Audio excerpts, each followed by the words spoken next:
ओम साई राम। आज हम साई बाबा का सच्चरित्र अध्याय पहला पाठ पढ़ने जा रहे हैं। गेहूँ पीसने वाला एक अद्भुत संत वंदना। गेहूँ पीसने की कथा तथा उसका तात्पर्य। पुरातन पद्धति के अनुसार श्री हेमाड़ पंत श्री साई सच्चरित्र का आरंभ वंदना करते हैं। श्री सच्चिदानंद सद्गुरु साईनाथ महाराज की जय। श्री गणेशाय नमः। श्री भगवती सरस्वते नमः। गुरुर्ब्रह्मा गुरुर्विष्णु गुरुर्देव महेश्वरा गुरुर् साक्षात् परब्रह्म तस्मै श्री गुरुवे नमः। फिर अपने कुल देवता श्री नारायण आदिनाथ की वंदना करते हैं, जो कि कोकण में प्रकट हुए। कोकण वह भूमि है जिसे श्री परशुराम जी ने समुद्र से निकालकर स्थापित किया था। तत्पश्चात वे अपने कुल के आदि पुरुषों को नमन करते हैं। फिर श्री भारद्वाज मुनि को, जिनके गोत्र में उनका जन्म हुआ, पश्चात उन ऋषियों को जैसे नारद, वेदव्यास, वाल्मीकि, वामदेव इत्यादि तथा आधुनिक संत जैसे निवृत्ति, ज्ञानदेव, सोपान, मुक्ताबाई, जनार्दन, एकनाथ, नामदेव, तुकाराम, कान्हा, नरहरि आदि को नमन करते हैं। फिर अपने पितामह सदाशिव, पिता रघुनाथ और माता को, जो उनके बचपन में ही गत हो गई थी। फिर अपनी चाची को, जिन्होंने उनका भरण पोषण किया, और अपने प्रिय ज्येष्ठ भ्राता को नमन करते हैं। फिर पटकों को नमन करते हैं, जिनसे उनकी प्रार्थना है कि वे एकाग्रचित होकर कथामृत का पान करें। अंत में श्री सच्चिदानंद सद्गुरु श्री साईनाथ महाराज को, जो कि श्री दत्तात्रेय के अवतार और उनके आश्रयदाता है, और जो ब्रह्म सत्य जगत मिथ्या का बोध कराकर समस्त प्राणियों में एक ही ब्रह्म की व्याप्ति की अनुभूति कराते हैं। सबको नमन करते हुए कथा का प्रारंभ करते हैं। गेहूँ पीसने की कथा। सन 1910 में मैं एक दिन प्रातःकाल में श्री साई बाबा के दर्शनार्थ मस्जिद में गया। वहाँ का विचित्र दृश्य देख मेरे आश्चर्य का ठिकाना न रहा कि साई बाबा मुँह हाथ धोने के पश्चात चक्की पीसने की तैयारी करने लगे। उन्होंने फर्श पर एक टाट का टुकड़ा बिछा, उस पर हाथ से पीसने वाली चक्की में गेहूँ डालकर उन्हें पीसना आरंभ कर दिया। मैं सोचने लगा कि बाबा को चक्की पीसने से क्या लाभ है।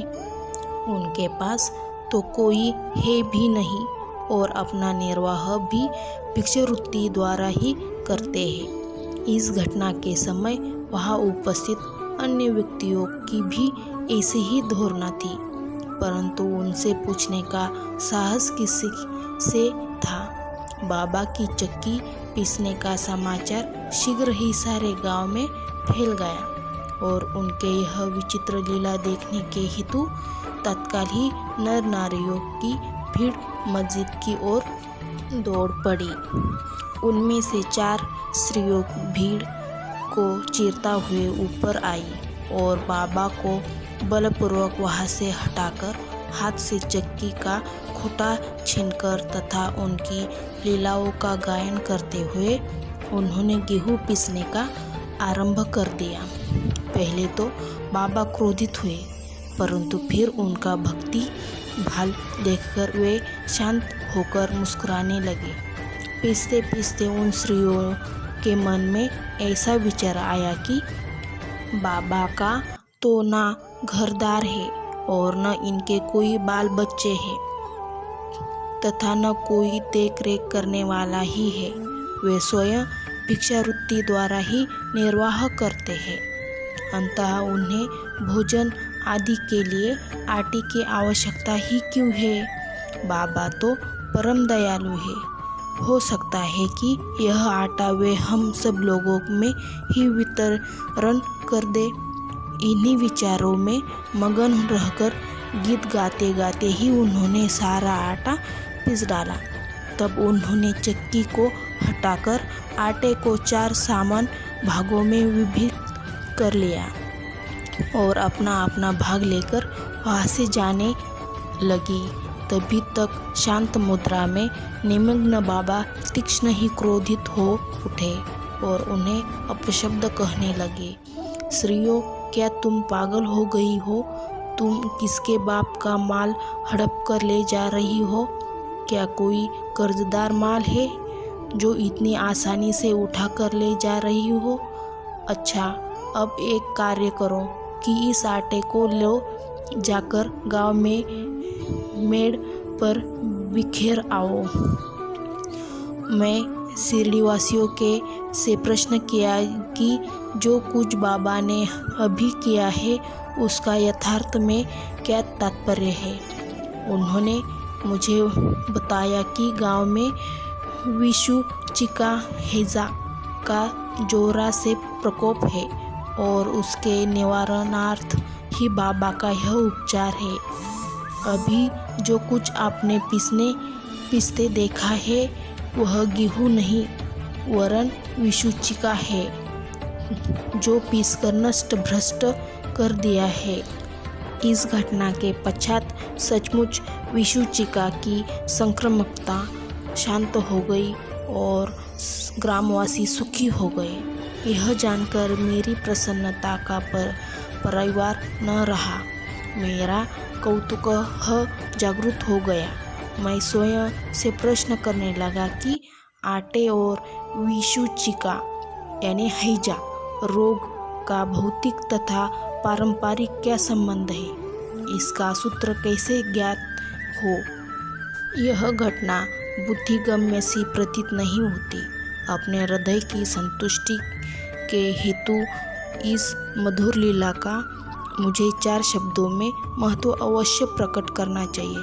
लीला पर चिंतन करते हुए मेरा हृदय प्रफुल्लित हो उठा और इस प्रकार बाबा का जीवन चरित्र लेखन के लिए मुझे प्रेरणा मिली।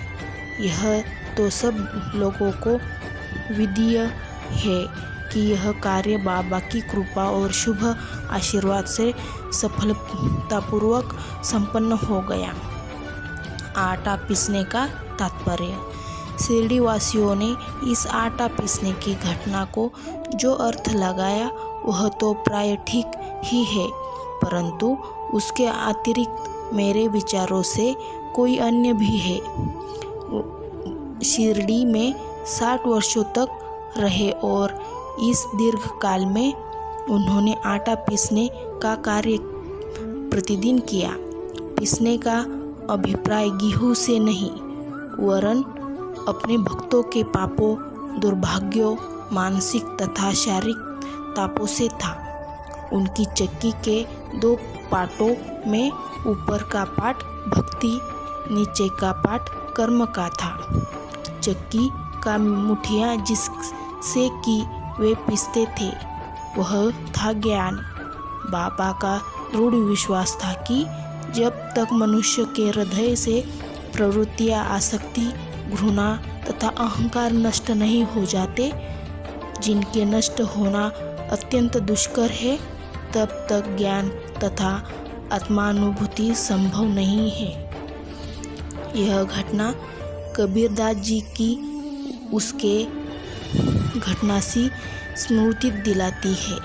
कबीरदास जी एक स्त्री को अनाज पीसने देखकर अपने गुरु निपति निरंजन से कहने लगे कि मैं इसलिए वो रुदन कर रहा हूँ कि जिस प्रकार अनाज चक्की में पीसा जाता है उसी प्रकार भी भवसागर रूपी चक्की में पीसे जाने की यातना का अनुभव कर रहा हूँ। उसके गुरु ने उत्तर दिया कि घबराओ नहीं, चक्की से केंद्र में जो ज्ञान रूपी दंड है उसी को दृढ़ता से पकड़ लो।